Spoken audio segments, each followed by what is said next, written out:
I hope you guys are enjoying this episode. I know that I am, but I just want to take this minute to remind you guys that as much as you enjoy listening to me on the show, you can also see me on the YouTube channel that I have, ajorsini 96 host. You can check out my channel and see actual videos. There's some audio clips, exclusive content that didn't make the episodes that I put onto the YouTube channel, but videos of me ring announcing, calling matches, anything, interviews with some of the biggest stars in the business today that you may not know that I've worked with. I've got all the video evidence there on the YouTube channel, so go check that out. Once again, /ajorsini 96 host at YouTube. Warning. The following episode of Orsini's Uncensored Mind contains explicit language and adult content. The thoughts and opinions stated on the show are reflective of AJ Orsini and his guests exclusively. But seriously, guys, the show's called Uncensored. If you got a problem with bad language, I really don't give a shit.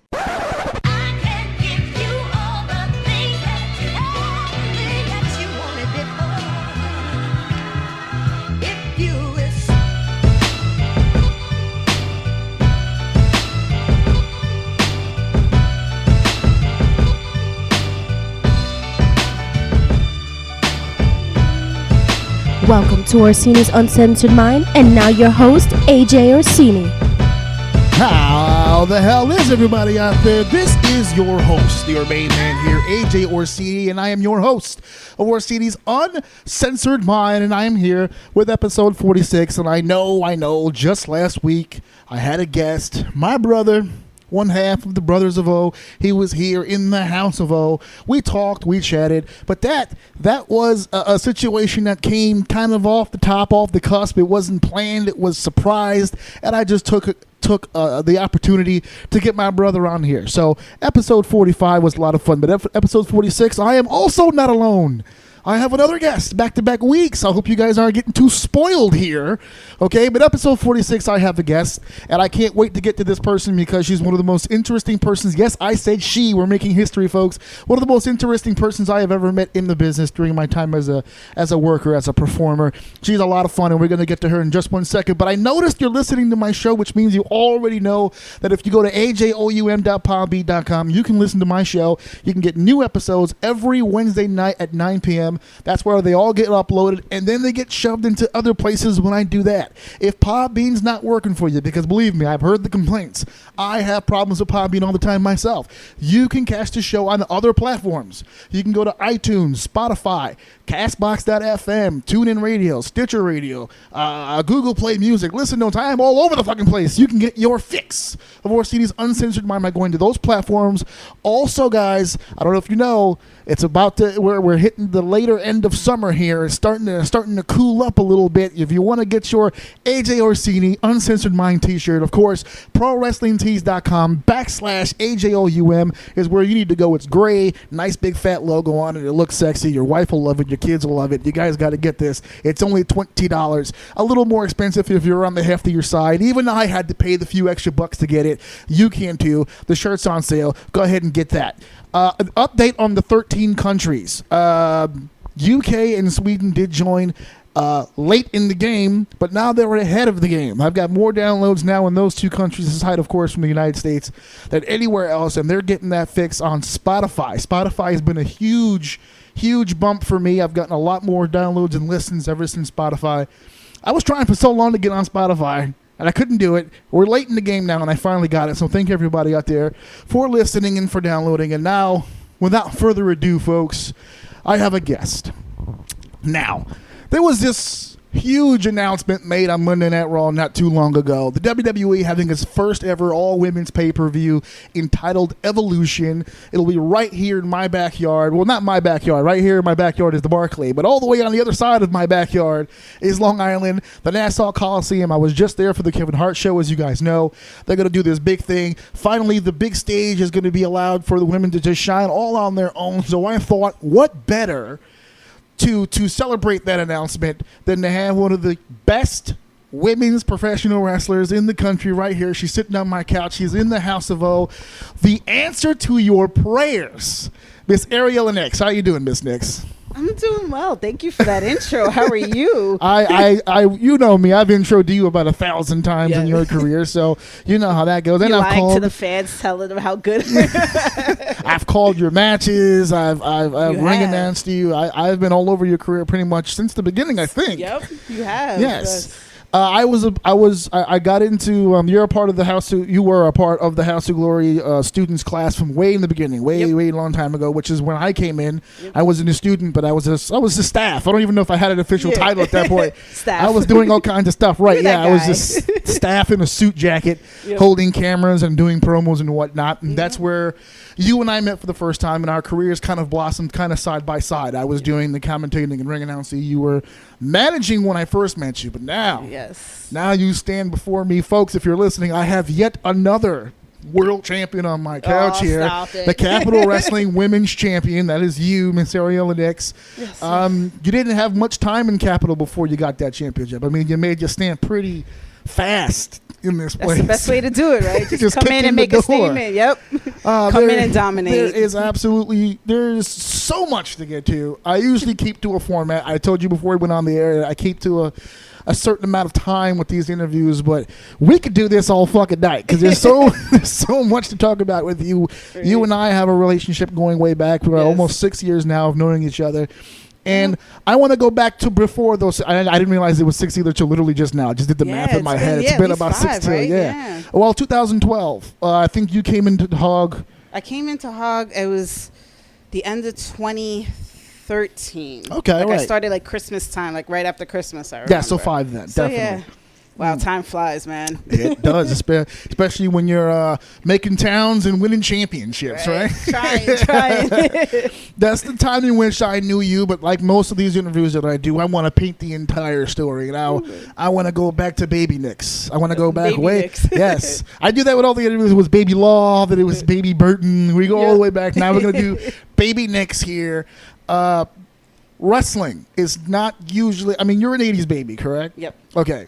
Wrestling, not really in the lineup for a lot of 80s babies as far as the female population. So when did wrestling become a part of your life? When was that something where you became a fan of? I was about 4 years old. I remember watching with my dad all the time. That's early, 4 years old. Yeah. I started young, and it was when the Rockers first debuted. Ooh. So that's already showing my age there. That's all right. And just... and from then, it was Shawn Michaels was my all-time favorite. To this day, still all-time favorite. I remember watching him 4 or 5 years old, and even though I was so young, I'm like, he's going to be a star, even though I didn't know how to express that at 5. This guy's going to be something special right here. Yep. But I remember just hanging out with my dad, watching it. He was a long-time fan. So you were an eye for talent even back then. You were like, this guy right here. Yep. At 5, I knew it. Do you have, is there any matches or anything you remember specifically where you're like, all right, this guy, I'm going to follow this guy? A moment where you became this uber fan for Shawn Michaels? I can't say a specific match, but just I remember he was one of the first ones that I ever saw, and I just clung to him kind of. I like this guy. You were just like, fuck Marty Jannetty. You were like, no, I was Shawn Michaels. Marty too, but Shawn was the star. No offense to Marty. No, with Marty now, he's an adjective now. Yeah. Now every team has a Marty. Yeah. I know, poor Marty. Air quotations. Definitely. So Shawn Michaels definitely an inspiration for yourself. Were you into sports when you were younger? Yeah, I followed most sports. I played not really on any teams, but I always enjoy going out, throwing some football sometimes, or playing baseball. You sounded so New York when you just said that. Throwing some footballs, It's Bronx born and raised, so it comes out. Sorry, Sweden. That's how we talk here. Yep. So you had a little bit of a tomboy streak, and you just a little bit. Yeah, definitely was a tomboy growing up. Do you find that as a common trait amongst your fellow women's wrestlers when you talk to your peers and you're like, were you also into sports? Because I was into sports. Or some, some. Yeah, some. Not everybody. Not everybody. I think the women that grew up watching wrestling were more tomboys. The ones that got into it later, then I don't think were as much. Oh, okay. So. We still have a few Barbie house chicks in the locker room. They're like, I didn't have this when I was a kid. I had pink cars and all that other stuff. There's so many stereotypes that come with women and in the business, and we're going to get to all that. I'm making jokes now, but there's a method to the madness. Okay. We're gonna get to that topic hard body because you're the evil genius over here. Yeah, well, no, these are called teases. No. But definitely, so you were already a wrestling fan as a kid. You grew up, which means that the teenage years, the Attitude Era. Yes. Who was your Attitude Era guy? Because we'll exclude Sean from the conversation, but Stone Cold was definitely my Attitude Era guy. Yeah. Who doesn't love a beer drinking SOB that gives a finger to everybody and just comes and makes a mess? I really believe, and since you grew up on this, you'll probably let's have the conversation about that. You're somebody who's in the business, you know a little bit about. I really feel like Steve Austin destroyed the idea of a babyface. Oh yeah. Every babyface after him will never live up to whatever we think a babyface is supposed to be.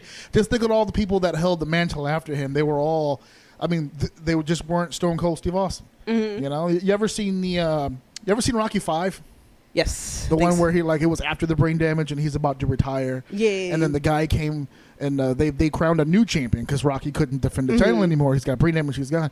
And even when Timing Gun won, the reporters are like, you're a champion, but a Rocky Balboa you'll never be. That's exactly what these baby faces are. It's like John Cena, you're great, but you'll never be a Stone Cold Steve Austin. Roman Reigns, you're great. Well, they're mixed on Roman, but for the people who do support, even the ones who do support, you're great, Roman, but you'll never be Stone Cold Steve Austin. I think the closest maybe is Daniel Bryan right now. At least he has that true baby face pop that no matter what he does, you love him. I don't think he could ever turn heel. Even if he tried, he would still get love no matter what. He's like the ultimate underdog. Yeah. And we don't really have many underdogs. No. Like Steve wasn't an underdog. Yeah, not at all. Steve, you expected to beat the shit out of somebody. You expected, if Steve ever lost, you were just like, that doesn't make any sense at all. So you followed all these guys. Were there any women's wrestlers, any contemporaries that you looked at to during that era where you were just like, oh, that's pretty cool? Definitely Sensational Sherry was like my favorite. I know she's kind of in and out of the Attitude Era per se, but she was one of my favorites. So crazy you said that because that's what a lot of us compare you to a lot of the time. Really? Well, because the way that you perform is you have a very animated sense of performance. Okay. Like that's one of the reasons why I loved you as a commentator. Because as a commentator, I have to sell the person being on the outside. Okay? If you don't fucking move and you don't fucking say anything and you hardly take breaths, I can't talk about you on commentary because you're not fucking doing anything. True. I have that problem all the time. I tell managers and valets all the time. If all you do is be a part of his entrance, you're not really a manager. You're not doing anything outside. You're not getting him any heat. You're literally just standing there. I've seen people literally put their hands on the apron, look under the bottom rope real serious, and stay there for the next 18 minutes. I can't call that as a commentator. True. So when you performed, you'd circle the ring, you'd fuck with fans, you fucked with commentators. The table would be right there, and you'd be like, and you would You even though you're not on camera, you're speaking loud enough for the headset to pick it up. So when I respond, they can hear the conversation. And you kept it short, and you would leave, and that gives me something to talk to Brandon about because Brandon was the heel. Excuse me, Brandon is the heel, so Brandon is of course rah-rahing you, and he's like, oh, you should give her the headset, Orsini. And I'm like, shut up, Brandon. It gives more texture to the match. If you're going to be ringside, you need to be doing something. Exactly. That, and you were a pretty big focal point to the promos when you were a part of a stable, which we'll get more into later. You weren't just a pretty face in the background trying to make the guy look good. You almost always started the promos. And you would get the ball rolling and get the energy going. And then I remember you helping me out with my promos in the beginning and always giving me advice. So thank you. You've helped me get started with my promos. So just want to say thank you in the middle of that. You heard that, you fucks? I helped her. No. Yes. But the way that you performed, and then we switch it now to Sherry. Sherry was a lot like that. Sherry was very boisterous. Sherry had a presence about her, much like you have a presence when you do your promos and you perform. Not only now before as a manager, now as a wrestler yourself. You're very animated. Your body language is you're always moving, so to speak. And Sherry was like that. Even when Sherry was ringside, if her man took a hard bump, she'd sell the bumps. Exactly. And then when her man did something great, she'd make sure the fans are paying attention. Did you see that? Did you see that? She was a piece to the puzzle. She wasn't just a hanger-on. There's a lot of valets, especially in that era. You know, the Cats and all those little valets that came through who could have done a lot more, but just didn't feel the need to. Yeah. That's why when you said Sherry, like it stuck in my head because I think it was Brandon the first time we called you or called your match, where we were talking back and forth, and he brought it up. He was like, "It reminded me so much of Sherry because you were just so." And we didn't say it on camera. This was like an in between thing when we were waiting for the next match. It just dawned on him at that point. He was like, "This reminds me of somebody," and I started naming people, and he was naming people. And we landed on Sherry. Yeah. So that's one of the reasons. There was stuff. So I'm babbling now, but it was it was so crazy to me right now that you said that. So Sherry was a very big influence. I love that on she you. always she had her own persona, but whoever she managed, she reflected them too. Like she was different with Shawn Michaels than she was with Macho Man, and this, she was always able to balance them out and still be herself, and that's what I loved about her. And she was always, like you said, very talented as well in ring as a manager. She could wear Harlem Heat gear, but you can still tell that's Sherry. Yeah, you never lost the fact that that's Sherry. Yeah. She would change the outfit up, she changed the face paint up, but it was always Sherry. Right. Yeah. And she always got the talent over in that way, and I think you have that skill. That's why now, you're a singles competitor. I think it's awesome for you to have, because it's one of the critiques I have of every wrestler. When I get invited to schools a lot to just to watch, watch and see what the guys are doing and give advice and yada yada yada. And it's the pet peeve, the biggest pet peeve that I always tell people all the time is, there can't be deadness. You can't be dead. There's got to be some sort of movement. Even if you're not delivering offense, then it's selling. It's one or the other. To be laying there literally doing nothing the whole time just doesn't make any sense. Yeah. You take a clothesline, you pop back up, you get another clothesline or back. You're forcing the other guy to deliver offense rather than just selling it and letting everything marinate. And with you, I've never. You're like one of the few people in that place where I didn't have that problem because I never really saw. There weren't too many dead spots. You're very coachable. Yeah. Which is one of the things that is needed in this business. Like, it's not enough to know what you're doing. It's when, it's how, it's all that other stuff. And you're still learning. Yes. You've been doing this. You've been doing this for about 5 years now, and you're hitting your stride now as a performer, I would assume. I think so. You had all these influences and you were a big fan of wrestling. You got a bit of a tomboy stretch to you. Where was the moment when you said, I actually want to go to school. I want to learn how to do this? When did that lightning bolt hit you? I would say it was about 6-7 years ago. I was, most people, they're 16, 18. They're ready to, they have it in their head from when I was 15. I was ready. Yeah. 15. I was like, this is it. And I think maybe because I grew up a lot with the Attitude Era, and it was a lot of just scantily clad women at that time. It wasn't really It was focused. Almost a determined, right? A little bit. Yeah. It's like, well, I don't want to be like that. And that's what I think it was. I loved wrestling, always wanted to go to shows, all of that, but I never really wanted to be a wrestler, and I guess I never thought I could do it either. And then I was maybe 25, and I'm just like, I don't know. I Why feel not, I could do some promos or something. Was it just an epiphany thing, or were you watching something and you said, "Oh, you know what? I just need to do this"? It was, I guess, in between, just watching. I'm like, I don't know. I kind of I didn't know how to do it either, so I'm just like, I don't know, but I kind of want to. It's one of those things where do I start? Yeah. Where do I go? Who do I how does that happen? But I'm I could see myself as a manager or something, and I don't know. It was just start off small, dip my exactly. feet in the water, see what happens. So my story is very hypocritical. Okay. Because I'm infamous in this business for being very anti-hardcore wrestling. But the match that I saw that made me say, okay, I want to do this was Mankind Taker Hell in a Cell. Oh, wow.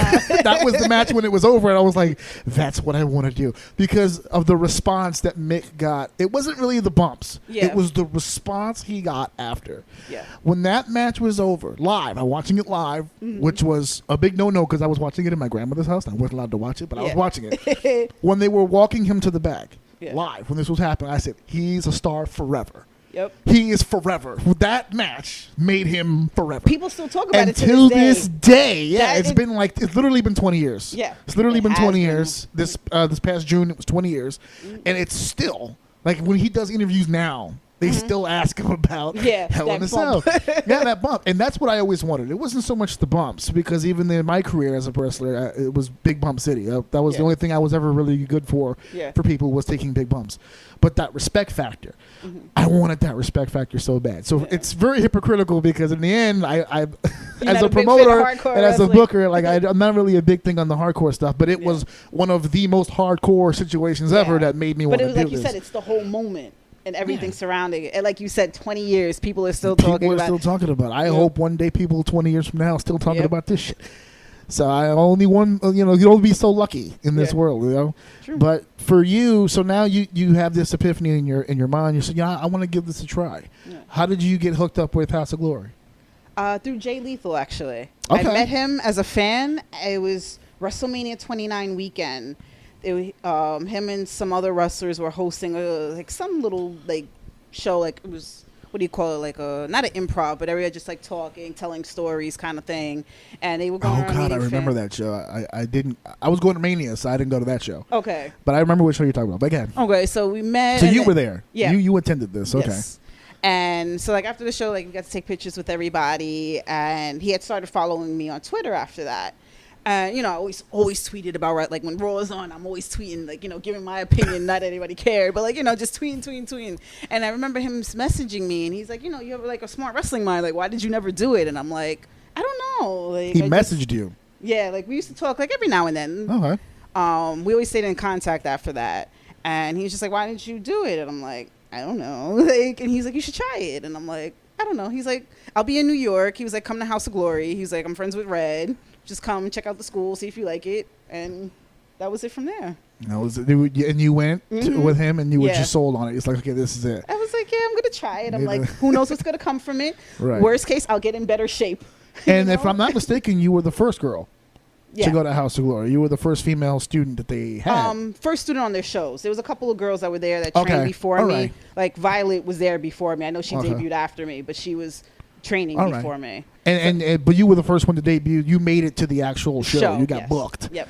Essentially. Yep. I am the first female. They trained there first, but you got booked. Yes.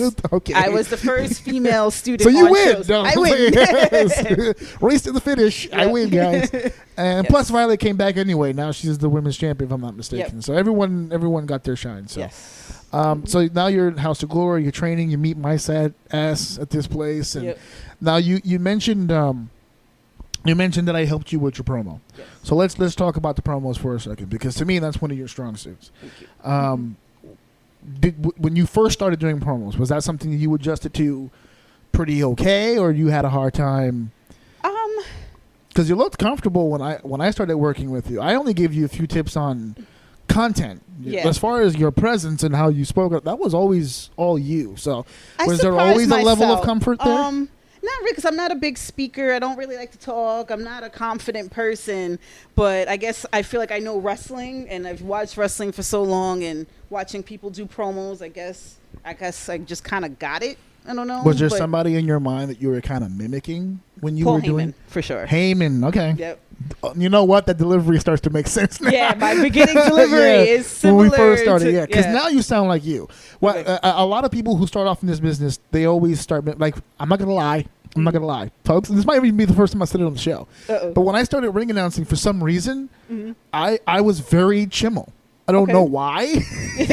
And so I was like, my wife was listening to me. She was always in the audience, and she was listening to me. She goes, "You sound so familiar."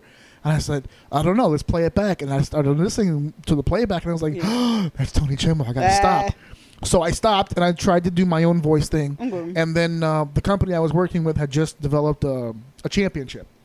And for some reason, even though the belt had never gone out of the borough of Brooklyn, they wanted me to announce it as a world championship. Oh, that's my favorite with promotions. World champion. So he specifically asked that I refer to it as a world heavyweight championship, right?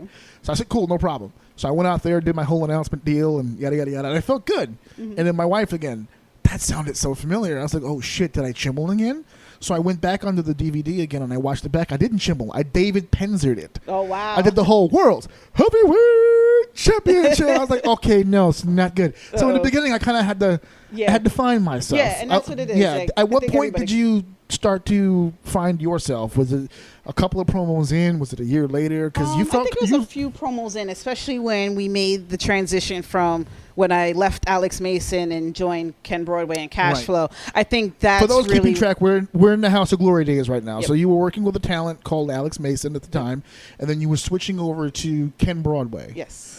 This is so you were babyface and then you turned heel, or you were always heel? No, we were always heel. Okay. We turned Alex babyface. You turned Alex babyface. Yeah. You remained the heel. Yes. I think you've been heel literally the entire time that you've Yeah. been in this. Right. I've been wrestling face a lot of places. It's weird, but as a face manager, it just doesn't. I've tried the face It doesn't feel I'm the not same. a face manager, no. But So yes, I was the heel. So you're I was the hated one. You're transferring over to Ken Broadway. You became part of this stable called Cash Flow Inc. Yep. And still to this day, one of my favorite stables of all time. The theme music was banging. You guys had the look. I mean, to me, and I said this to Brian a few times at the time, it's the first real gimmick House of Glory, in my opinion, had really come up with. Because it was the first one that was just super over. People were bringing fake money, and they were trying to be a part of the group, and everyone was... You guys were the heels, and they booed you because you were the heels. Yeah. But when the song was on, they were lit. Yeah. Everybody was just like jumping Ken. around. Everybody hated me. They started to like Ken a little bit, but they Because always hated me in all no matter respect what. to Ken's an amazing athlete. He does great stuff in the ring, but they sure hated... Without you, I don't think he would have been a bad guy for as long as he was. And the proof's in the pudding, because the minute you were out of the picture, they switched him almost immediately because he was just now too... he's babyface, He I was, think, he was just Which too fucking over. And the guy is just an amazing talent. But that heat, I mean, I think we can give you a lot of credit for that heat. I try. So now how are you feeling about the promos? You got a few years in. I feel good about them. Because you're not doing just live ones now. You're doing live ones. You got some stuff on YouTube that people can check out. And I don't know. I feel like now with me wrestling, I haven't been doing as many promos. So it's just like, hey, just go wrestle. Don't say nothing. Just go wrestle. Just go wrestle. I hate to break it to you guys, because you're like the third wrestler to sit on my couch and say that. I hate to break it to you guys, but you can do your own promos. Yes. You don't have to and wait I'm always down for a promo. So just turn your cell phone on and flip the cam, and you should be good to go. I tell you that shit all the time, and I'm starting to take my own advice. I was always the same way. Now that I have the show, I have to do more advertisement stuff. So I've been doing I've been having more of a social media presence recently. Okay, but before, when I was just little doing Instagram stories. Yeah, my little stories. Yes. You know, if you guys want to catch me at ajorsini96, on Instagram. By the way, your social media stuff will be all over the place with this when this audio gets released. Cool. I always have the social media stuff at the bottom and places where they can find you and stuff. Cool. And you'll get your chance to plug at the end here, Miss World Traveler here. Yep. So we're getting the promos down. We talked a little bit about your animation, all this different stuff. How on are you? Because I think the old adage of the curtain gets lost sometimes. When you come through the curtain and you do all your things and then you go back through the curtain, that's where it begins and ends. You're supposed to be on the whole time that you're out there. And that's something that you do. How conscious are you of making sure that I'm performing right now? I have to stay on all the time. I think it's like my nervousness that keeps me on, because I'm like, okay, make sure you stay on. Don't like zone out, because I know like at home or like if I'm out somewhere else, I'm just like zoning out half the time. So I'm like, all right, stay focused. Don't mess up. I just try to keep that like focus on like the whole time. Like, don't be nervous. Just focus. You got this. I have a buddy of mine. I shit on him literally all the time. Okay. Because he has a great entrance and he does all this stuff, yada yada yada. And Bobby, if you're listening to me, you know it's true. He does his great entrance, all this stuff, gets all this hate, amazing heat. They hate him, and then the bell rings and he completely forgets about literally everyone out there. He goes into his choreography, and you forget the presentation part, the entertainment part, and then the bell rings again, and he's back on, and he's fuck you and shut up. And that's all like that what was that gimmick? Who was it?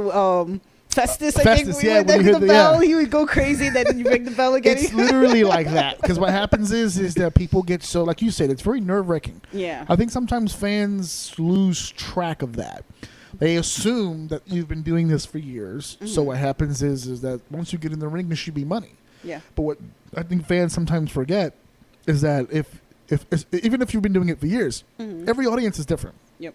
I could wrestle in Ithaca, New York, and wrestle in Albany, New York, and they're only separated by a few miles, but it's a completely different area with a completely different audience. So every time you debut in a new place, and you've been debuting in new places a lot recently, it's a whole new audience seeing you for the first time. Yeah. So it's like having the first impression about 20. It's like having 20 first impressions every time that you hit the road, and it's very nerve wracking because you don't want to miss this spot, and you want to protect your opponent, and you don't want to get fucking drilled because you got to drive another 4 hours back to the house. Exactly. A lot of things going on in your mind at that time. So, but you're saying you use this nervousness as your motivation to keep the body language and everything going? Yeah, and like you said, it's just hard to kind of put everything together, and sometimes I do feel like I'm getting too worried about like the spot or what's coming next, or trying to overthink and not show that I'm overthinking and stuff like that. So I feel like I show it a lot, but maybe I guess I don't know. You show it sometimes. But I think, you know what's funny? I think you show it more when you're a face. I think you're a little bit more nervous and a little bit more thinky when you're a face.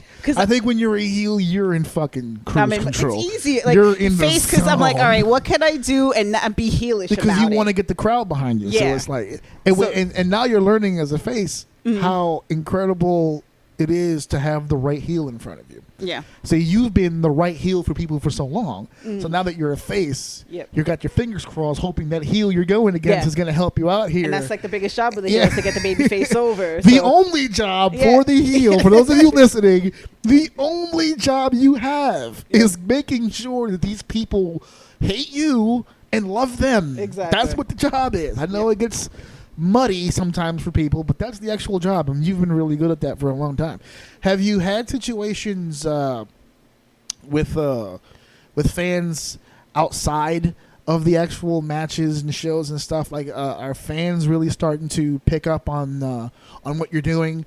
Are you feeling your fan base growing here a little bit? A little bit, yeah. Usually, like, if I'm posting something, I'll get comments, or fans will message me like, hey, they'll compliment a lot or something like that. And seeing like more followers, more people adding me on Facebook and things like that. You start to think it's bots for a while, right? You're like that's happening to me. And like the shit that I posted 3 years ago got like 2 likes. If I post that same shit now, it's like 200 likes. I'm like, what happened? What is this? Exactly. What is going on? Yeah. So it's cool. And then it's like when I had like the new shirts come out, people buying shirts and stuff like that. There you go. Cool. And I still have some shirts if anybody wants to buy them. There you go. Got to put my plug in real quick. There you go. So. Oh, always plug. Yes. Sell some shit. Sell some merch. Gotta sell those gimmicks, baby. Yep. You're traveling all around. You're hitting different towns. You're hitting different feds. You're hitting all these different places. Update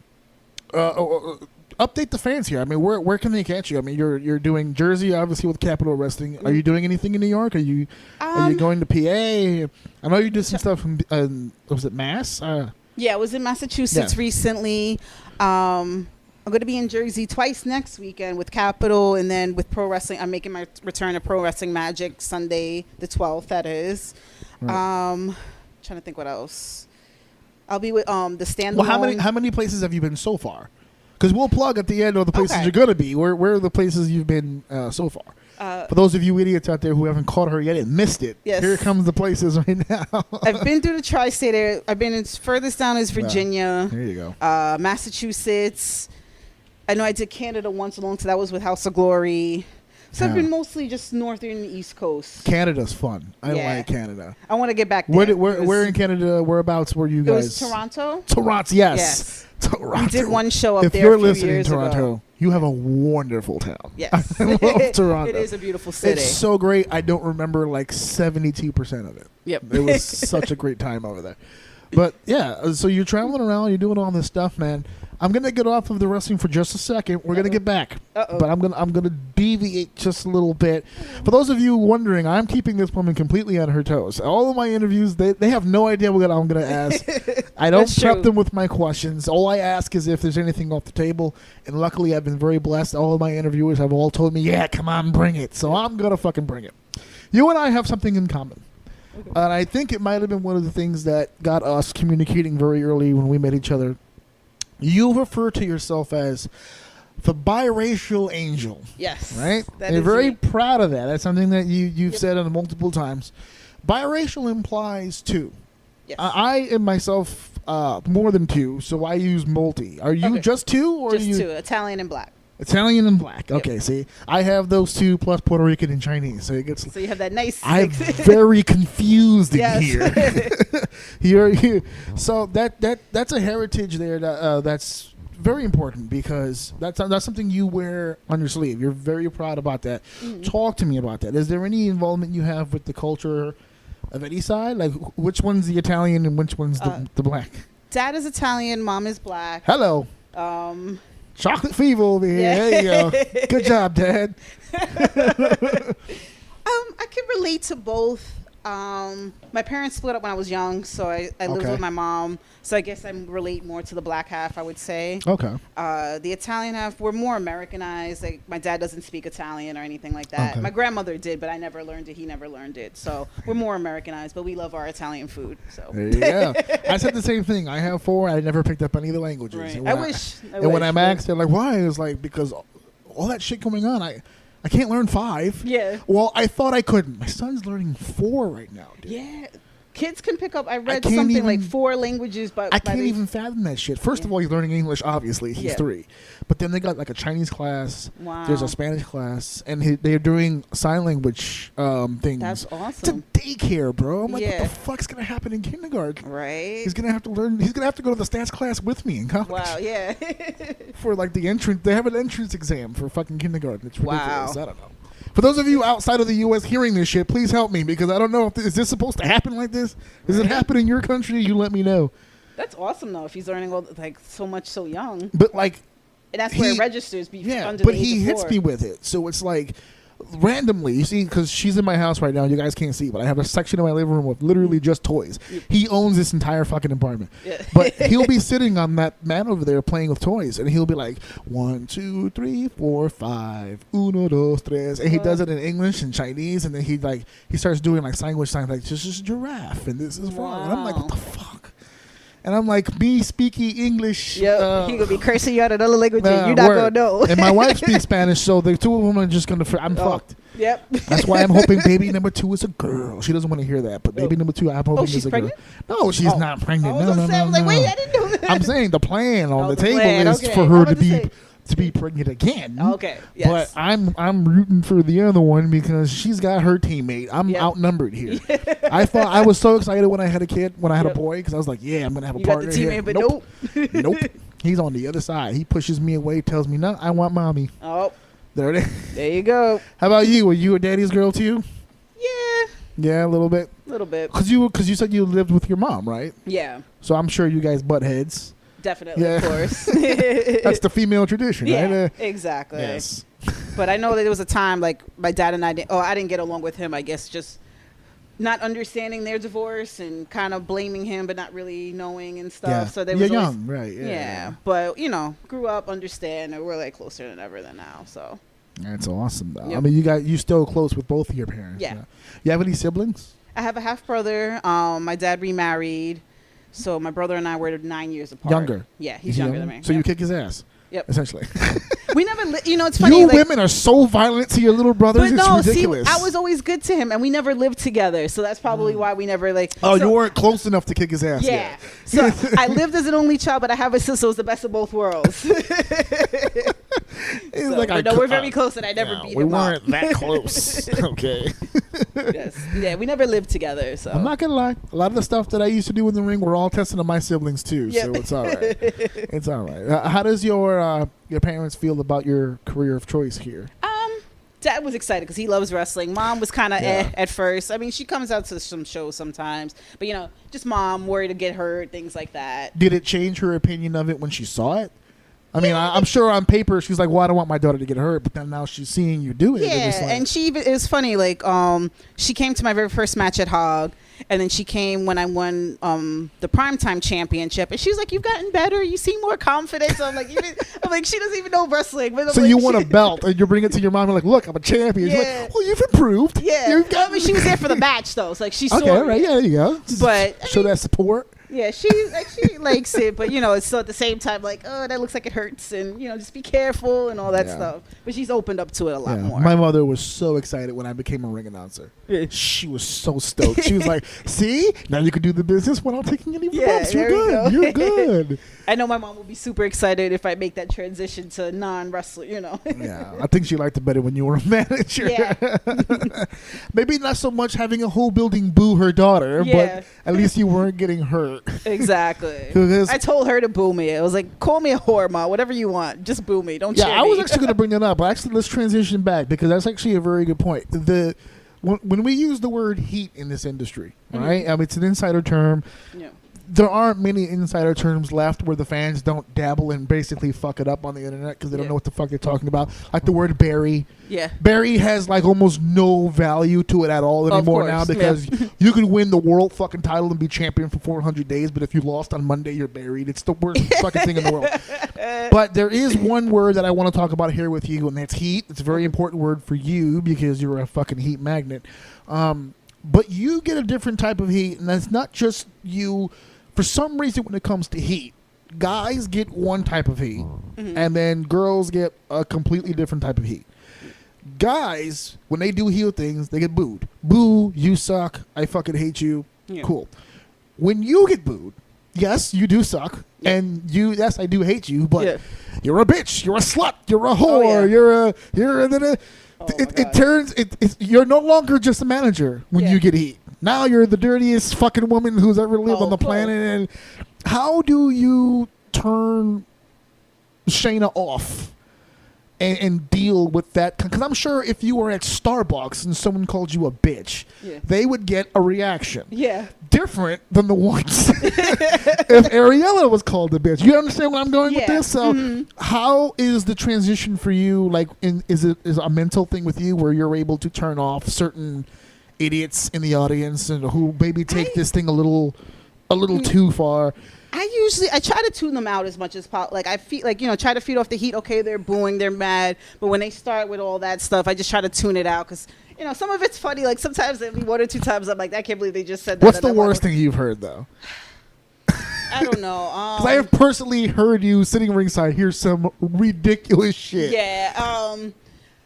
Like whore, herpes. I'm trying to think what else. You got a chant once. I think they did because the she's got herpes chant, the ECW chant. Yeah, stupid mittens. Started that. I hate you, mittens. You're still an annoying little shit. It was the ECW chant where she's got herpes. Yeah, she's a hoe. Yeah, all that stuff. I want to laugh because it is funny, and I just try not to take it personal. It's like they yell that at everybody. Yeah, exactly. I know they're just attacking my character because at least I'm like, all right. They're reacting to me. Well, that's the question we're having now. Hey guys, Orsini here, and if you've been following my show for the last few weeks, then you know that I've been on a bit of a weight loss journey. And as with every journey, there are bound to be a few bumps in the road. And for me, those bumps in the road always happen to be finding time to get to the gym. I know that's something you can relate to. That's why when I was helped out by my boy, Michael Buckley, he gave me the information that I knew I had to report to all of you, the squad of O. Because see, my man Michael is the owner, founding father, if you will, of Buckley Body Solutions. It's an online personal training service based on your current fitness level, your needs, and whatever it is you feel you want your goals to be. It's a monthly program, 3 workouts per week specifically created for you. The detailed charts, photos, video demonstrations of each exercise, communications through text and email. There's a lot of things going on with this service. It's the new up-and-coming service. He's the new up-and-coming personal trainer. You've got to get on this. All you need to do is go to his website, buckleybodysolutions.com. You can even email him directly at michael@buckleybodysolutions.com. And get this, folks, get this, specifically made for me, and which means it was made specifically for you. If you go to the website and subscribe now, your first month will be 20% off. All you need to do is use the promo code ORSINI, ORSINI, and you can get 20% off of your first month. Hey, it's very important to stay fit. It is very important to keep yourself together. Take the first step. No more excuses. Don't worry about it. Head over to the website, buckleybodysolutions.com. because with this pay-per-view coming up, there's a lot of self-reflection happening in the industry now. Team Pazuzu just went out there the other day with the 8-person tag is getting a lot of buzz right now because there was the 4 girls and the 4 guys and all that stuff. It's Shimmer's obviously been doing this for a long time, and now the when the WWE made this announcement, everyone lost their fucking minds. Yeah, and it just seems like there were 2 sides to a fence. There was no gray area. Yeah, you were either really super for this, or for some stupid reason, just tremendously against it. Yep. And that's fine. You're free to any opinion, but it just seems like in this forum, you guys have always been treated different. You guys have been attractions. You've been side ventures. There'll be 11 matches on the card. There's like 1 match for the girls, and it's 5 minutes. Yep. And as sweaty as you guys can get, and then get the fuck out. And then it's been a gradual uprising, but the uprising hasn't been happening, and this is just an opinion on my part, hasn't been happening on the main stage. It just feels like all the heavy lifting was done elsewhere. Oh, yeah. People were on the uprising. Well, Impact did it first, right? Because Impact had the All Knockouts pay-per-view. They had Knockout Tag Team Champions. Yeah. Then there's Shimmer, who's been an all-women's promotion for years. Yeah. And even before that, back in '92, they had the WoW promotion. There were different pay-per-views along the way for Japanese women who were doing the personal style over there. So there's been other instances. So there's a lot of people jumping on this bandwagon now, stating that the WWE is they're not really revolutionizing. They're just kind of jumping on something that's already been there. Yeah. As someone who is just now getting into her own groove as a performer, do you find yourself... Do you see the landscape for what it is right now? Because there's a lot of people feeling right now that this might be the single greatest era for women's wrestling, literally ever of all time. Yep. The opportunities are there that even 10 years ago seemed impossible to fathom. Yeah. So now you're currently on the indie level, but now does the door seem to you very open to achieve even greater success than when you thought you could have 5 years ago? Definitely. There's definitely a lot more opportunities, and I know, like you said, like there's been 2 sides of that argument. Like WWE's just like running with it or whatever. Hey, you're a promo artist, man. Shoot the promo. How do you feel about all that? I mean, I want you to answer the question, but at the same time, like, just get the emotion out there. Like, how, as a performing yourself, as a woman, all that stuff. Like, how do you feel about this? I was excited for it. Like, of course, like the spoil. It's like, I kind of knew what was happening because everything's spoiled on Twitter and stuff like that. So it was like, all right, they're gonna announce the all women's pay-per-view. So it wasn't. So I was already prepared for the announcement, kind of. So I can't say I had not say I wasn't surprised, but it was, just still hearing it. I know the women have worked so hard, just as hard as the men. And it's nice that they're finally getting recognition as well. It like how they were saying in the promo, like when they announced it, that not just diva matches, not 3 seconds, not just in bikinis or whatever. It's nice to see that the women are getting that chance and show that they can keep up with the men. And I love that. Absolutely. But they've always kept up with the men. Yeah. But now people are finally seeing. I think people on the big stage, the casual wrestling fan who only really watches the WWE, who don't really pay attention to the indie scene or anything like that. Yeah. LA, Hollywood Boulevard, the Fifth Avenue fans who are just, it's WWE's in the house. Now this is their one time to see just the ladies do their thing and see where it goes. That's what I was for. Yeah. Because people were shitting a chicken on Twitter. Okay? And I had wrote down on one of the episodes that I did I think it was the episode, The Evolution is Here. I think it was 44. It's right after they made the announcement. Oh, wow. I did the 5 worst fucking things that I saw on Twitter about it. Okay. And I can't remember off the top of my head most of them, but I know 2 in particular, the ones that literally pissed me off. And I have a penis. Yep. So it shouldn't have pissed me off. Yep. But it did piss me off because 2 of the things that I saw that really irked me, because the other ones you can have an opinion on back and forth, whatever. Yep. But 2 that I knew were false as fuck. Yep. Was it shouldn't be a big deal because Shimmer and Impact did it first, which is bullshit. Yep. Because if you combined the viewer audience between Shimmer and Impact, it wouldn't touch what the WWE's audience is. Yeah. So to take that idea and luckily, Impact and Shimmer had perfected this idea because now WWE can take that and put it on this huge stage where literally millions of people. I said on Twitter, I said there were more people who saw the announcement on Raw who probably didn't even know that Impact and Shimmer existed. Existed, exactly. Right. So now that we have this conversation started on social media where the WWE makes this thing, now people are talking. Now, instead of shitting on the WWE for it, why don't you tag Shimmer and Impact to that so that other fans can see that product and you can bring more eyes to this? Yeah. Instead of saying, fuck WWE, Shimmer did it first, say, hey, WWE fans, check it out. We've been doing it for a while here. If you want to get a sneak peek at what Evolution could look like, because WWE has a lot of Shimmer talent on it. Mm-hmm. Becky Lynch, Paige, there's a lot of people who've been through Shimmer who are on WWE now. Exactly. Come and check it out and bring more eyes to the product. Fans don't want to bring more eyes to the product. They want to keep their little pocket together. They want to keep their little niche. They want to keep them all to themselves. The second thing that I saw that pissed me off was they don't deserve it. That was the one. And she just made this face. I rolled my eyes too on she that just made this crazy face, and this was my reasoning, and I want you to comment on that. Okay. But here's my reasoning about it. When I go to a wrestling show, and I've never worked for the WWE, but I've worked with all the WWE talent that's in there right now, and you have as well, because the same place that I worked with them is the same place you worked with them, and I worked with all of them, and I can tell you, the women that I've worked with have trained just as hard, have traveled just as many roads, have accumulated just as many miles, have just as many bumps and bruises, has just as many hospital bills, has just as many missed birthdays and weddings, has just as many missed days and hours away from spouses and kids, equal across the board, but they don't deserve it. But the guys do, but they don't deserve it. What are your thoughts on the topic of, well, the women over there don't deserve it? I was gonna say, we talk about things that like upset you. My favorite counter argument was, "Where's the all men's pay-per-view?" Did you see that argument? I That's did. funny. And then somebody wrote Maddie May, if you're listening, it was like 100. that. Yeah, it was like 110 lists of pay-per-views that didn't have not one woman or like one men's match or anything. Yeah. So I don't know. People just want to talk, I think, and. You know, I don't know. You've had all men pay-per-views. You've had all men Raws. You've had all men SmackDowns. You've had all men Sunday Night Heats.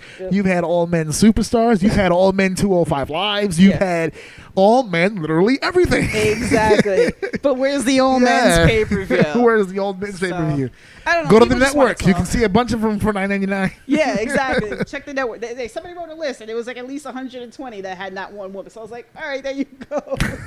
Yeah, people just, I don't know. They just want to talk and hear themselves talk, and I don't know. Like you said, the women have worked just as hard as men. They deserve it. They've done literally and the it's going to same do well, things. and I'm happy for it. The same things. They've literally done the same things. If anything, they've made more of a sacrifice because I've heard a lot of women wrestlers tell me that they're afraid almost to get pregnant because it's like, if I get pregnant, I may never get booked again. Yeah. My body is going to be fine after.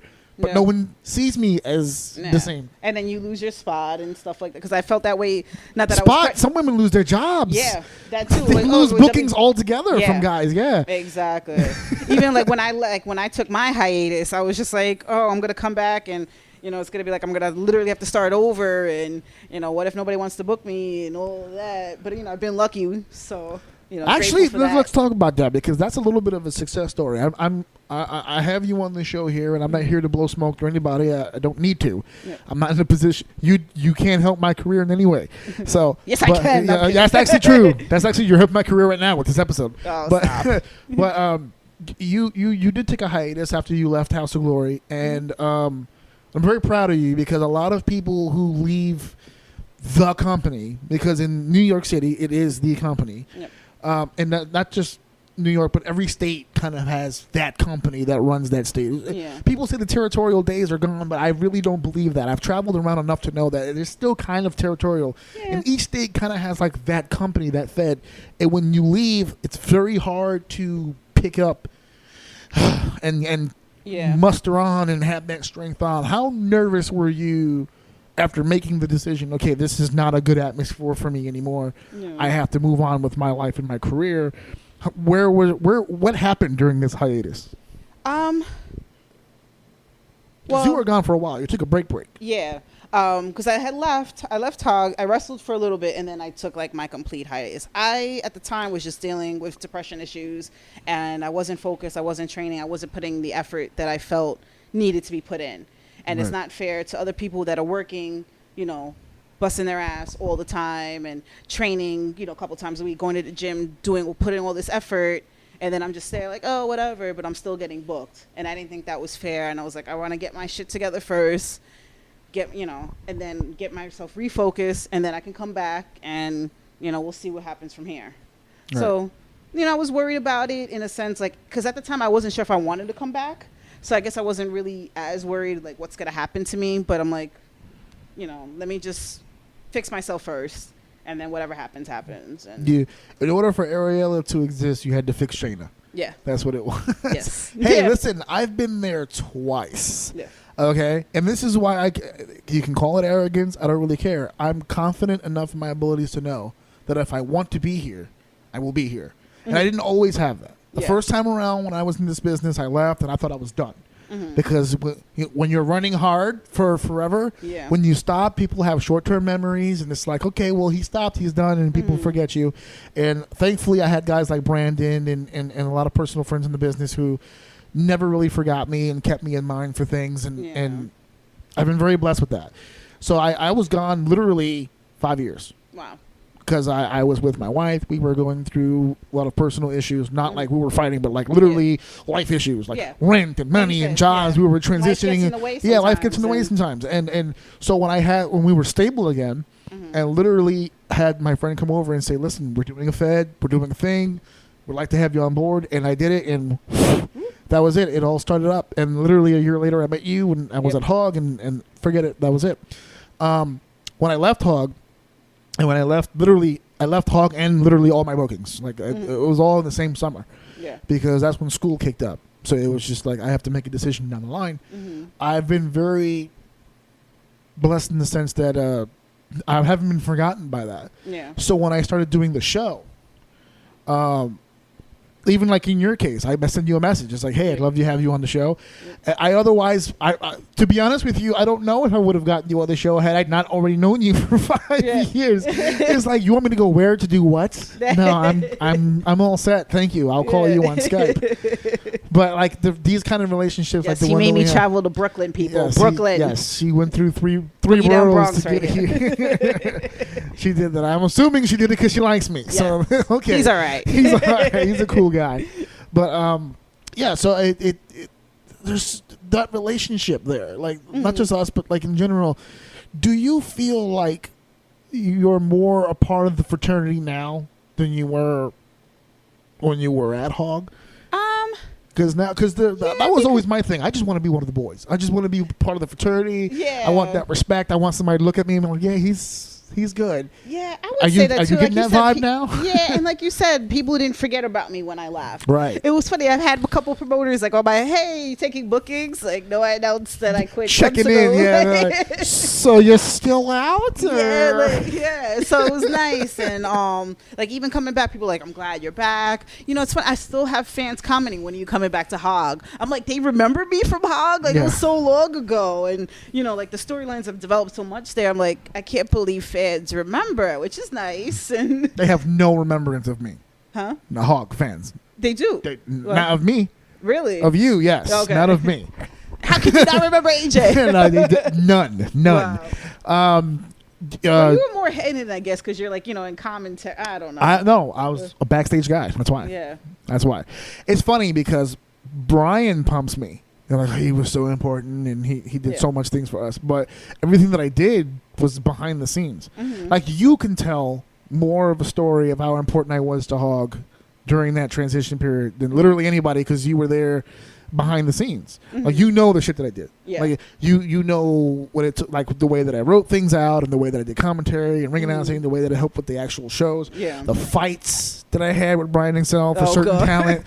Yeah. Especially you and Ken. Because I remember one of the things that, and I'll go ahead and tell story right now, is when I first started there, the plan was to make me the commentator from day one. Okay. The problem is that you guys weren't really in a position where you were doing DVDs and commentary. You guys were kind of based. This was very early Hog, so it's it's very live show oriented. They were really making their money off of the shows themselves. So I was doing the ring announcing up until they got David Adams, and then I was doing the interviewing at that point. Oh yeah. So I was doing interviews. So Hog always had like top talent coming in. So it was like AJ Styles and the Young Bucks, and I'm interviewing all these people. But my whole thing is that you're trying to get like I'm interviewing AJ Styles and the Young Bucks, but they're wrestling your students. Yeah. And in normal wrestling 101. You have one side of the argument and then you have the other. Yeah. I said you can't have me interview the Young Bucks but not interview their opponents. It doesn't make any sense. Yeah. But their opponents were students. Mm-hmm. So what happened was that Brian's whole thing was, I'm trying to protect them because not all of them could do promos just yet. It's like, I understand that. Yeah. But I had a list in front of me. I was like, this guy can do a promo, no problem. This guy can do a promo, no problem. And you were on that list because they wanted Ken to get over. So I was like, okay, well, you have someone in his corner who can fucking talk. Yeah. Let's talk. And they would, no. And we would just, I fucking shit you not. Like, for like the whole show, we would be battling. Because it's like, because at one point, I would just turn, I'm just going to turn the camera on and just do it because I don't give a shit at this point. But after a while, and how are we supposed to learn how to do promos if we don't get the opportunity? Right. Even if I don't air the promo, I'm sitting here doing nothing. Yeah. I have the camera, the show's going on. Just let him get in front of the camera and do some shit. I think he was worried that if I had you guys on film, that I would put it up. And I kept telling him, it's not about that. Yeah. If anything, take the footage yourself, assess where they are, and fix it. Yeah. The only problem with that is, and again, this is me saying it, it's not you, it's me. Brian and Red are not exactly known for their promos. They were in-ring performers. They were great in-ring performers, but they're not exactly known for their promos, which is where I came in because I was helping the talent with their promos. Yep. You know, even the great Anthony Gangone at one point sat down with me and we went over promos. Everybody, you sat down with me, went over promos. Ken, everybody sat down with me and did promos.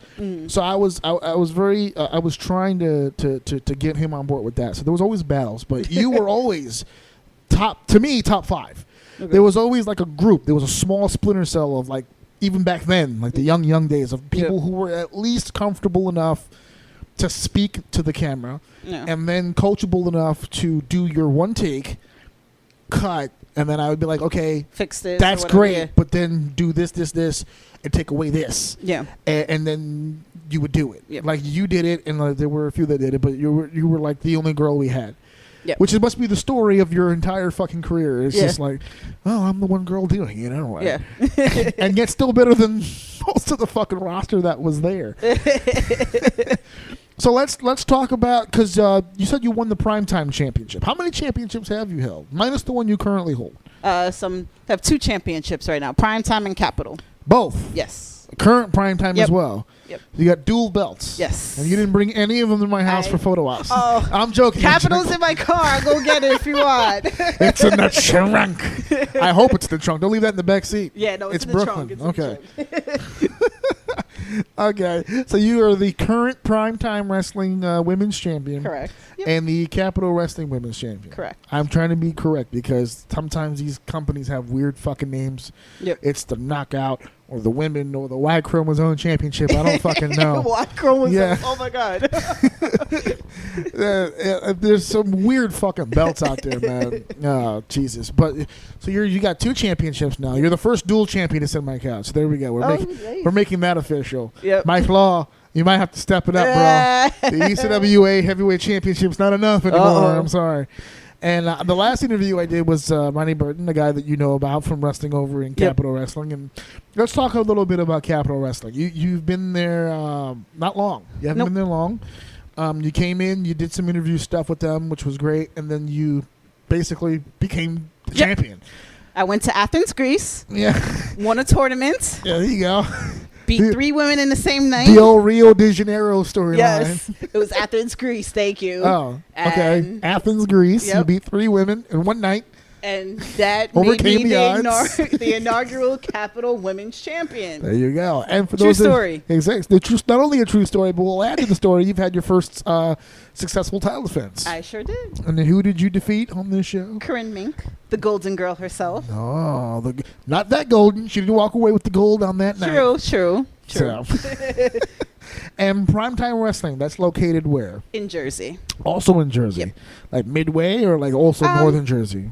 They ran a few times in Ridgefield Park. I know I missed one show that they ran in PA. Jesus Christ. Yeah. Who doesn't run in Ridgefield Park anymore? Jeez, that poor. And they're on hiatus for the summer, so in September they should be back. So we're guaranteed at least another 3 months. Yes. Or 2 months, whatever. 2 months, yes, of Ariela Nyx's glorious reign as women's champion. Talk to me about the answer to my prayers. Where did that come from? Well, I was trying to come up with my name and my character. Right. And originally I had the name Alana Nyx. And at that time, that's when Rusev and Lana blew up. So I was like, Alana sounds too much like Lana. Yeah. I want something different. So, but I was like, I like how the A sounds with Nyx. Like I want like similar letters or something like that. So I was looking up A names and the name Arabella came up. And I was like, I don't really like the name. And like, all the names had meanings, like what the name meant. And I was like, Arabella, and it was like answered prayer. And I was like, oh, the answer to your prayers. I was like, I'm going to use that. And then I was looking up names, and then I came up to Ariela, and it meant Lioness of God. I was like, that sounds hot. Ariela Nyx, it flows. Answer to your prayers. Hard to spell, but it's nice. Yep. I'm pretty sure everyone spells it wrong. Sometimes people put 2 L's instead of one. That's about it. 1 L in Ariela. Think of like the mermaid, and then put an A at the end. You're so good at the character. You've made it your own. How was that transition from manager to wrestler? Because you spent so many years saying this person's going to do this, this person's going to do that, and now your job is to say I'm going to do this and I'm going to do that. So for those managers out there who are getting that itch, explain now how that transition works from manager to wrestler. I don't know. It's hard because, like you said, I'm used to putting everybody else over, and then I'm like, it's me. I'm like, yeah, and then one day it's just me. Like, you know, like whatever. Like, who cares about me? Now I'm the awesome one. Yeah, I'm like, you know, it's me. I'm all right. So, you know, I'm still getting there. To I only have 2 champ. I don't know why that's not your default picture. Just you holding 2 belts, like right there. I know. I need to do that. Yes, I will do that soon with both belts. Every time we talk women's wrestling, all right, and that's. You're a card-carrying member at this point. 2 belts right here, strapped. Primetime's on hiatus, but Capital Wrestling and not. Talk to me. I've had, as a matter of fact, I think my last 2 interviews were Capital people. Oh, wow. It wasn't even supposed to be that way. I just invited my friends over to the house. Yeah. There you go. And how has your experience thus far been with Capital Wrestling? It's been great. It's definitely a different experience. I love that they're focused on building like a TV show along with the live show. Right. So it's different. Most indie shows, you know, just live show. They might record it for like DVDs, things like that. So just getting to see them put together a show out of this, and like the production quality is phenomenal. And I work TV shoot jobs, so seeing like I know they know what they're doing, and I love it. Yeah, he's he being Matt Ryan. I've worked with Matt Ryan before, as you know, and he is one of the most tenacious motherfuckers I have ever met. I have invited him to this house to do an interview for my show about 3,000 times. Oh my God. And one time I canceled. 2 times he's canceled. Gotcha. So I have not yet had the boss on, but I've had 3 of his roster members on my fucking couch. Yep. So Matt, if you're listening, bring your ass over here so we can do this shit, because I know that's going to be the best interview between the 2 of you. Yeah. For those of you who don't know, Matt Ryan is literally one of the best talkers I have ever had the privilege of working counter to. Yep. We've done promos against each other. We've done commentary together. We've been all over the map. He's a great dude. And he came to me one day and he goes, dude, I need some help. I said, okay. He does that every now and then. I don't know if you know. I don't know if he's told you, but a lot of the Capital stuff that's happened, he's come to me and he's like, you know, what would you do? Because we've done this before. You know, you worked for us in 2KW Pro, and I miss 2KW. Yeah, that makes 2 of us. Yeah. But he's come to me a few times, and I would give my opinion. Sometimes he uses them, sometimes he doesn't. Mm-hmm. But he goes, I need a badass female on my roster. I need something that's different. I need someone that can work and follow what I need done, and because you know he's very particular. You've worked with him now a couple times. He's very particular in what he wants and how he wants it done and all this other stuff. So I can't pitch. Like whenever I pitch talent to somebody who asks, I have to pick.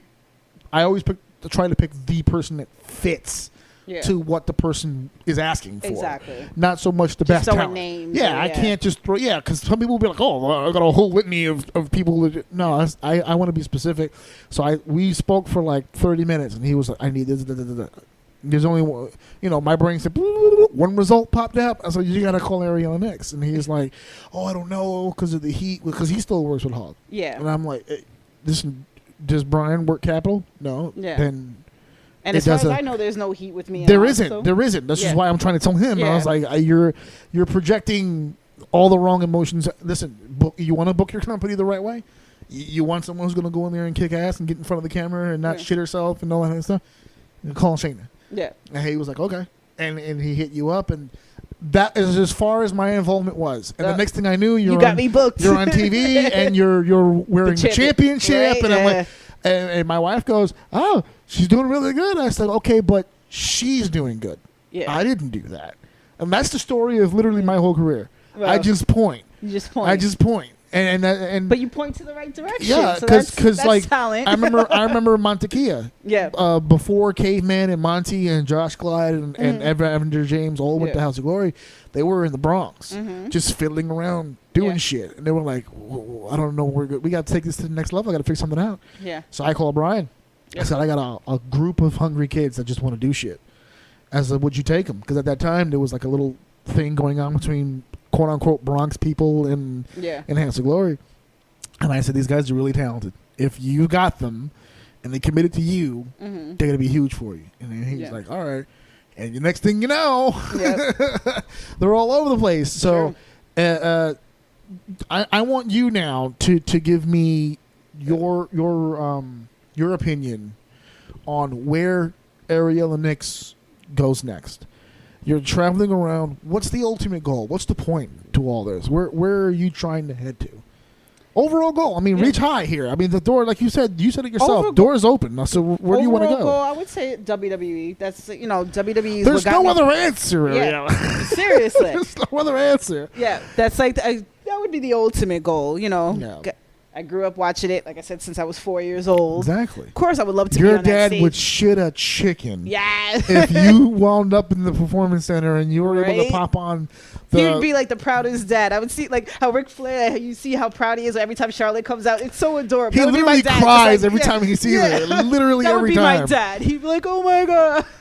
If you made it to the WWE, and I'm gonna put the idea in your head now. And Dad, if you're listening, yes, I want you to be known that I'm the one who came up with this idea. Okay. If your daughter gets signed, right, and I don't care what level she's at, Performance Center, NXT, main roster, whatever, they all get invites to the Hall of Fame.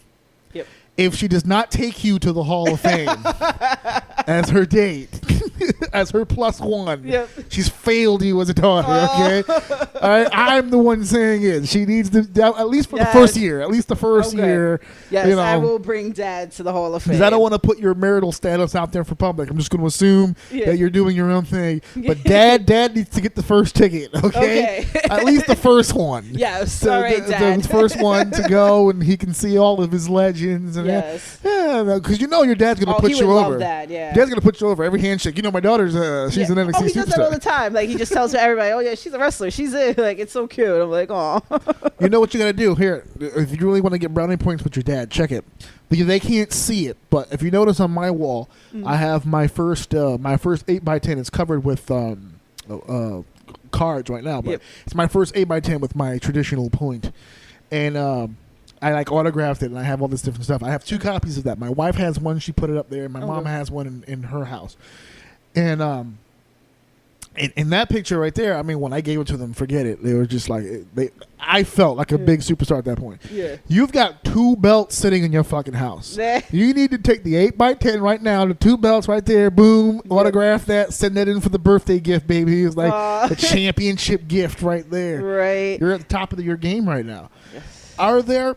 You've been in, if you go to YouTube right now, for those of you listening, if you go to YouTube right now and you search Ariela Nyx Wrestling, which is what I did before you came in because I wanted to get a look at some of the stuff. I've seen you pretty much from the beginning. But even I had to catch up on your recent stuff because you're just all over the place. I can't keep up. But I did try to keep up today. I brought up a bunch of stuff. You got 4-ways on there. You've got some pretty intense matches on there. So if you search on YouTube, you can find those things. You've been in the ring with some pretty talented ladies thus far. Is there anybody out there right now in the game that you're looking at saying, okay, I want her next because I know she's going to raise my game to the next level? Well, I'm getting that match next week against Jordan Grace at Capitol. Yes. If anybody's going to raise my game, it's going to be her. She's going to beat the shit out of you. She sure is. That's what I said to people. I was like, come watch my funeral. You're my friend. You're my boy. And she's going to beat your ass. And I'm looking forward to every second She's tough. of it. No, she's really good. She's a safe worker. I've never. You're gonna work though. Yeah, you're gonna work on that match. Yeah, I'm looking for it. It's like, and it's your definitely gonna be. championship is on the line. Yep. I am assuming. All right, cool. So. Listen, it's all about the build-up, man. I know you can do your thing. You got to sell that match, man. Promos, all kinds of shit. Do your thing. Yeah, man. I'm looking forward to it. Like you said, she's gonna beat my ass. That's the one. That's the one that's already booked. That's an easy Yeah. choice. Is there anybody else out there that you've seen that you haven't worked with yet? That's not currently already on the docket. Yeah, right. That you'd like to get in the ring with. There's so many. Oh my god. Because it seems to be a lot of the lines blurred. It's like there's so many indie women now who are like dabbling with WWE or dabbling with Impact, where it's less like there's so much exposure on some of these women now. Yeah. So is there anybody like work rate rise where you're like, I think I would work? Who do you think like you would work the best with? Or it's just like, I don't know. I don't know. Like who? I don't know who I would work the best with. There's so many like all those girls that you said like were first Mae Young Classic that you see now. All of them are coming back, or there's some new ones, some like returning. All those girls are amazing. I would love to have a match with any of them. The one that I would have picked, and unfortunately now it can't happen because she got signed. When we originally spoke about doing this interview, I had someone in mind, but literally in the time period from which we last spoke to now, she got signed. So it's not gonna. I would have loved to have seen you and Deanna. She was my very first opponent. Oh, you've already wrestled her. She was one of your first opponents. She was my very first opponent. Yeah, I wrestled her. No, but see, I want to see current. Ariela. Current, yeah. See, you was one of your first opponents. That was back when you were learning. You're a dual champion Nyx now. So she was my very first opponent. Now you would hand her Italian ass now, right? That would be the story, right? She's full Italian. You're not full Italian. So it's like that would be the build-up. Yes, Italian versus Afro-Italian. Yeah, because you know how Italians are about mixed blood. Yeah. Oh man, I've seen way too many Joe Pesci movies to see how that works out. Right. Yep. Unfortunately. Oh my god! Listen, I have had a lot of fun here. I've had. Are you having fun with this? A little bit. A little bit. It's all right. She's telling the truth. That's the thing about it is she's giving it to you for real, folks. All right, this is the part here where we get into, for those of you fans out there, you already know where I'm headed with this, but you, Miss Nyx, we are heading to the 9 rafts. Okay, this is the 9 random as fuck questions.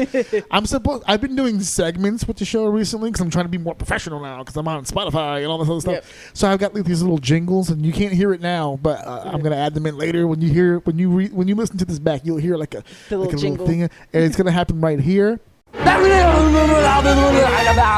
They ask you how you are, you just have to say that you're fine when you're not really fine. You see that? That's my audio spot right there. I'm going to pause it, and I'm going to put some music in right there.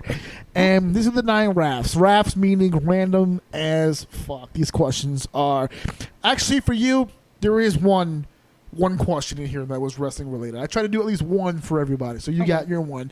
But the other ones are not wrestling related. These are all just random as fuck questions that I promise you no one has ever fucking asked you in an interview before. I know you've done a bunch of interviews, but you've never been asked these questions before. So we're going to start off. Miss Ariela Nyx, are you ready for your 9 rafts? I'm ready. You are ready. Okay. All right. So number 1, we're going to set you off with a marry, fuck, kill. Oh, God. Okay. Okay. You have to answer all these questions honestly. Okay. Marry, fuck, kill.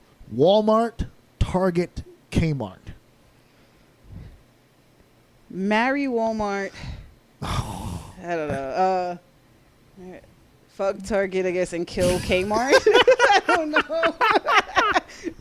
No, but that's good though. That's good though. If that's your answer, that's your answer. When we were coming up with that question, my wife actually came up with this question. Oh wow! And you know, it was funny because when I put these questions together, sometimes we try to answer them ourselves. Yeah. And for that one, we had almost the same exact thing you had. We just had reversed it. Oh, wow. Because we said marry Target, fuck Walmart. But the only reason why we said that is because we live in New York. Yeah. There's a bunch of Targets. There's Exactly. like no Walmart I was thinking here. that after I said it too, because I'm like, I always go to Target, and Right. then the Walmart that I go to is closing. But so I'm here, like, no. but here in Brooklyn, if you go west, like toward Long Island, there's east toward Long Island. There's a Walmart in Valley Stream. Oh yeah, yeah. So what happens is our logic is that we're gonna marry Target because Target's everywhere. Yeah. Target's reliable. Exactly. Target's there for you. I have to go to the boonies, the darkness of To get- secret to Yeah. fuck Walmart. Exactly. I realized after I said it, 'cause I'm like, I like Walmart, but like, I don't get to Walmart often, so I'm like, I should have. Walmart's like a side piece. It's off to the side in the cut, waiting for me to come by. And it's crazy because I can walk to a Kmart by my house, but I still drive to Target. Still drive. There you go. So we all killed Kmart. Fuck Poor you, Kmart. You have Little Kmart. Caesars though, so we'll forgive you. Oh, they do. That's right. They do have Little Caesars. That's right. Whenever I take my son to the Bronx, there's a Kmart with Little Caesars in there. Question number 2. Okay, you said that you do some shoot stuff with TV. Mm-hmm. Okay, I knew that beforehand, so I set this question up. Okay. You are now the producer. You have the option of renewing a show for life. All right? You love this show so much, you would renew it, a new season every year for life. Okay. And I need you to cancel a show. Okay. That could never be seen again. Okay. I know all these reboots happen, but once you cancel this show, fuck it. So Okay. what's the show you love so much that you would just renew it forever? And the show you hate so much, you just cancel for life. I never want to see this shit ever again. See, that's hard because my original answer, like my first thought of renewing a show would be the Golden Girls, but that's not possible because they're not alive, Yeah. except for Betty White. She's going to outlive us all, and I can't wait. That's right. She will outlive us all. Yeah. God bless her. My I love that grandkids are woman. going to bury her. All right, let's see. So let me think of at least with a cast that's alive. There you go. I know this is hard. I didn't think this was going to be the one that got you. I got one later I thought was going to get you. Well, can you think of one that you would cancel for sure? What's the one you're having trouble with the one you love? What about the one you hate? What do I hate? The greatest heel in the business. Have no hate for I shows. know. I know hate for shows. What show do I think is awful? I don't know because I don't watch them. Can we come back? I got to think about this. All right, we'll come back. We'll come back. Sorry, guys. Question number 3. Which Rugrat are you? Angelica. Oh, that's too easy. Yes. It's too easy. It's funny. I'm a cousin was- Susie Carmichael. No. My cousin and I, when we grew up, we were Angelica and Tommy, and he just literally had a baby last week, and his wife did, I should say, rather. Yeah, and he didn't do shit. He had the baby. Yeah. So I was like, my Rugrat has a Rugrat. And he was like, yep, she's gonna be the new Angelica. You got replaced. I was like, no, you can't replace you're me. done. You're putting put out the pasture. And I'm like, all right, I gotta train her. Yeah, you're the old model. Question number 4. Which actress would you use as a body double for a nude scene in a movie? Maybe Scarlett Johansson. She has a hot body.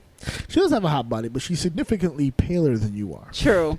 I'm kind of pale, but she is. Well, You're not pale. You have a natural spray tan her or something. I don't know. But Scarlett Johansson, that's the answer. I would say, she has like curves and stuff. God She's cute. damn it, she's in everything. I know. There are other women with curves. I'm trying to think somebody that's like kind of, she's kind of similar to my body type, but not really. I don't know. Well, you're curvy. Yeah. All So I right. was trying to think like thin, kind of curvy, not too like like big huge ass or something, because that's not me.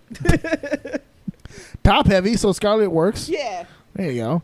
Question number 5. What is your third favorite restaurant? Third favorite wrestler? Third favorite restaurant. Oh, restaurant. Third favorite. Right. First one's, whenever you say what's your favorite restaurant, people usually have a go-to. Third fucks people's brains up. Yeah, that's what I'm thinking. I'm thinking, all right, I have my number 1. See, third's good because not only you have to think of your favorite, you have to think about your second favorite. Is this the one you thought was going to stump me? Yes. Okay. Third favorite restaurant, yes. All right, yeah, I'm kind of stumped. Trying trying to think. Let's see. What's your favorite? This Italian place called Giovanni's. That's near my house. Like a local place. No. All right. Second. No. This is hard. He's a random as fuck, baby. Yep. Come on, give me something. This isn't Family Feud. You can't pass on all these. You want to come back? Yeah, let's come back. Right. I don't know. I got 2 to come back to. Yes. Question number 6. See, before I ask this question, I made this question before you came to my house. Okay. I did not anticipate that you would walk in here with a Deadpool shirt. Nope. Okay, so on that note. It's a Deadpool Golden Girls mashup. There you go. See? Golden Girls. So, on that note, Yep. are you pro or anti-registration?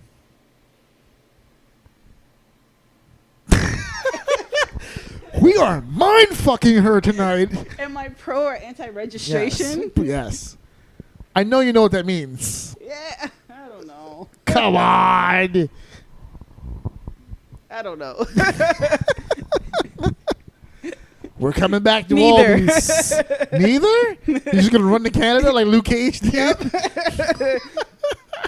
I'll take that as an answer for 6 because we already have to come back to the other 2. Yeah, I know, exactly. So I'll take that. She's neither pro nor anti. She will flee the country. Yep. Like, she's going to go to Wakanda, which is a neutral place. Exactly. Question number 7. Which award show would you love to be invited to? I mean, Oscars, Grammys, that kind of thing. Which award show would you really love to attend? And don't say the VMAs. The Slammies. The Slammies. That is the best answer Yes, yet. Oh, there you yes. There you go. That was a clever one. I actually did not think about that when I wrote that question, but that is the best answer ever. Yes. Question number 8. What's the one stereotypical thing people assume about you because you are a woman? What's the one pet peeve you've got where they just assume this about you? That I don't understand sports and that I can't drive. Yes, those are all. Yes, imagine being an Asian woman. That's Oh like my God. that's like double trouble on both of those things. But yes. Oh, that was actually real. Yeah, that would fit perfectly. Yes. I don't want to ask question number 9 yet because you still didn't answer the other 2. 9, we're gonna talk about a little bit. Okay. So we're gonna go back to the top here. Show Okay. you would cancel. Show you would renew. Okay. Show I would bring back. One of my favorites, and I was very disappointed with the ending, which I think most people were, Dexter. So I want to bring it back. So And that do way it right. Yes, God damn redeem it. itself. Redeem itself. All right, one show that I would cancel. Would you keep it canon though? Like because it ended with him being that construction worker. Yeah. So the next season, episode 1, do we start there and then we get the ball rolling back into an actual finish? I mean, I guess because Or it's just hard. reboot the whole fucking thing. Start it all over again. You fucked up. Let's start it all over. Bring it around. Bring John Lithgow back. Let's do that Oh, season because that Jesus. season was phenomenal. Oh my God. What was that one character, Diane or... I called her Horseface, but you don't know who Horseface is. My wife would know who Horseface is. What's the chick he killed in like the last season? Straight hair, white lady, kind of tall, not a whole lot of body. I forgot what her... Oh, the one was like his wife, like not the second wife, something like he started No, she was a dating her. cop. Huh? She was one of the cops. Oh, what the hell was her name? Exactly. That's what trouble I'm having too. Yeah. God damn it. I hate Spanish one, right? it. Is she Spanish? I'm not entirely sure. Or his She was sister. light-skinned. Or are you talking about the one that was his... I don't know. No, We're he getting didn't on kill to- the sister. I don't remember. I'll come back to that. Okay. That's just, All right, all right, so you then I got would that's the cancel- renew one, but what about the cancel one? What's currently airing right now where you're like, fuck this, get rid of it? This cannot be that hard. I know. There's so many shitty shows out. Just pick one. There's so many shitty shows. Why can't I think of a show? I can't believe this was the one that fucked I you. know. All right, we'll think. Walking Dead. That show is terrible. Okay, there you Cancel go. that. I co-sign this shit. Yes, I knew there was one that was Not there. not only do I co-sign it, but Rick co-signs it because he's out. Yes. Third favorite restaurant. Giovanni's is number 1. I'm assuming White Castle's number 2. Ew. First of all, White Castle doesn't qualify as a restaurant. Let It sure alone. doesn't. Chuck E. Cheese is number 2. No, I don't know. I'm just spitballing at this point. Yeah. What's the third favorite restaurant? Let's go with Seafood City. They have great drinks in City Island. Now you are super local. She's not even thinking of chains. She's I know. I like, thought of chains, but I didn't know if that was too. You are are you a foodie? Kind of. Sometimes. Somewhat. Not as obsessed. You're very particular about your palate. Yeah. Okay. All right. Oh man, a first date with you must be very difficult. Yeah. Yeah. You say, hey, you want to go on a date to Bennigan's? No. What's wrong with Bennigan's? I don't know. You tell me what's wrong with Bennigan's. Bennigan's is a chain. You didn't pick any changes. Bennigan's. Give me those coupons. Like, you saw that South Park episode where they were like in Canada and they were giving out the Bennigan's coupons? You want to go to Shenanigans or something? Yeah. All right. Question number 9. Finally, the final question. You have successfully answered all of the other ones. Yes. Question number 9. We're making it official as of right now. You are booked on WWE Evolution, the all-women's pay-per-view. You tell me, who is your dream opponent on that roster? Who would you love to face at that pay-per-view? If you were booked right now and you had access to any woman on the main roster, NXT or NXT UK, who would you pick? Candice LeRae. Oh, fast, folks. That was a quick. She's been my dream opponent for a long time. She's one of the toughest women I've ever seen in my entire life. I love her. I'm so happy for her. She deserves everything and more. I've had the privilege of calling her matches in the past. She's amazing and a good person. Yeah. I always root for good people. I really do. Yeah. Those are our 9 rafts, Miss Ariela Nyx. It has been a pleasure being here with you tonight. I have enjoyed this very much. You're so sweet. I know that you're not. As a performer, sometimes the lines get very blurry as to seeing other wrestling shows when you're not booked and that's kind of a thing. But I have bumped into you at WWE pay-per-views. Yeah. Will you be at Evolution on October 28th, or that depends on what your booking situation is as a performer? See, my theory and my goal, because October 28th is not only Evolution. It's not only Rusev Day. Yes, that's true. It is my birthday.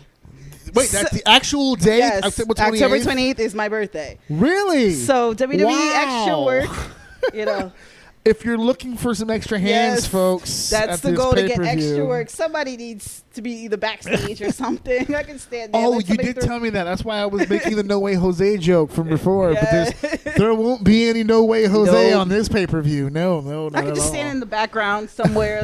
Somebody's walking through the locker room. I can just stand there. Maybe if one of the women are doing some sort of a special entrance, you could be a part of that. Something like that.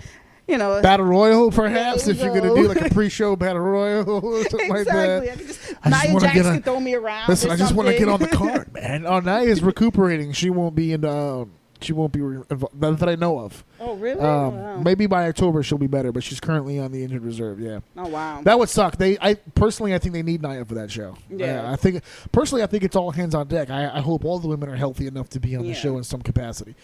This is the wrong time for anybody to be hurt. Exactly. And it's one of the things that I've been very critical about the show. We're on SmackDown. A lot of the guys, sometimes when you get into WrestleMania season, they start kind of pulling back a little bit on the shows. Yeah. I would be stunned if by the September or like early October you don't start seeing these women matches as much, kind of slowing down a little bit, just to keep them a little healthy leading into the. And we're gonna get criticism. They're gonna say, well, if they don't wrestle, how are they gonna build up the pay-per-view and blah blah blah, because they have mouths and they talk and they can do promos and it's called promotion and it won't work. Yeah. When the guys don't work leading up to WrestleMania, nobody bitches. But I'm sure once the women matches start slowing down toward the pay-per-view, everyone's going to get all their fucking heads in a wrap here. Oh, of course. This is why they don't deserve it. They won't even wrestle on Raw. Where's the all-men's Raw? Yeah, where's the all... Listen, I've already gone on record here on the show. I will be there in person. I will buy a ticket. I haven't been to a WWE show in... As a matter of fact, the night that I bumped into you, because SummerSlam, that was the last pay-per-view, that was the last show, WWE show that I've been to, and that was 2014, 15, something like that. Something like that. That was when Seth was the big deal in John Cena. Yeah, so that's how long it's been since I've been to a WWE. That's how long it's been since I've been to a WWE pay-per-view. But when I heard that announcement that night, when we were sitting on the couch, my wife, we're going. We're going. And she was like, I can't wait for it to sell out, and that's why everybody. That's the next thing. Everybody's like, who's not going to do well? Because I predict a sellout. Oh yeah, it's going to do well, especially in New York. And New York is a big women's wrestling. I've already heard that Shimmer's trying to turn it into a weekend. They want to come to Long Island as well. Okay. The Saturday and possibly even early Sunday before. I think it should be like a whole WrestleMania weekend. Yep. They should, every women's fed in the country. Yep. Book me. It's my birthday weekend. Yeah, exactly. Hey, listen. Book me. It's my birthday. If I can have a hand in that, I will. Yeah. I will send your shit to as many companies as possible. But I think that particular weekend, and it's no mistake, sure, Breast Cancer Awareness Month and all that stuff going on. Listen, that's not a reason to not do it. To me, it's all the more reason to do it because of all that. Yeah. So there's going to be a lot of stuff going on in October. I wish you the best of luck.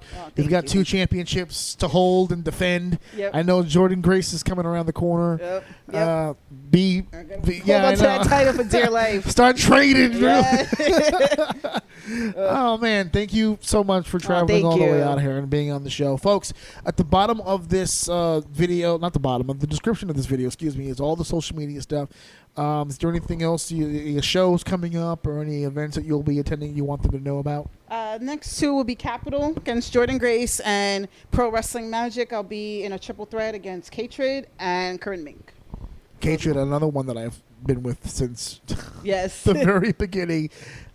Faye Jackson is another one. Man, I'm starting to realize now it's at the beginning of a lot of careers here in New York. Look at you. They've also credited me. They were former FTW students that went off and did very similar story from you, where it was at FTW, they were like the first females, and then shit went down, and then they left, and they just took off after they left. It's funny how that works out with these original companies. Yeah. And what do you know? But it's been a pleasure having you. I'm glad you're. Glad pleasure's all mine. Thank you. You are my official episode 46. Yay, so 46. Guys, please, I'm telling you guys, I don't have bums on my show. She's one of the best out there. She's a lot of fun to watch. She's a hell of a promo, a hell of a worker. Check her ass out. Don't check her ass out. Just that came out wrong. Hold on. Check her work out on the YouTube and social media. I'll plug all that stuff on the show thing. Cool. And check all that stuff out. Thank you so much for coming out. Guys, thank you for listening. Thank you for downloading. Thank you for sharing. And, of course, thank you for enjoying. This is Ajorsini, episode 46. Hey, you. Yeah, you. The one listening to this show. What shirt are you wearing? It doesn't matter. It's trash. It's a terrible shirt. You should tear it off right now and be ashamed of yourself. You need to go buy my shirt, AJ Orsini's shirt, the official Orsini's Uncensored Mind t-shirt. How can you get this shirt? I'm glad you asked, you big dummy. All you need to do is go to prowrestlingtees.com/AJOUM and buy the shirt. It's gray with a good logo on it. It's a beautiful thing. You need to buy it for yourself and your family and your friends. Stocking stuffers, under the tree. I don't care what you do. You can wash your car with it. You can use it as a bookmark. It's a dumb bookmark, but you can use it as a bookmark. I don't care what you do with it. If you're Spanish, you can tear it to pieces and clean your house with it like you always do with those other rags. Maybe you could update your stuff. I don't care what you do it for. Buy the shirt. prowrestlingtees.com/AJOUM. At my house. Listen to my daddy so. Or see me as mine.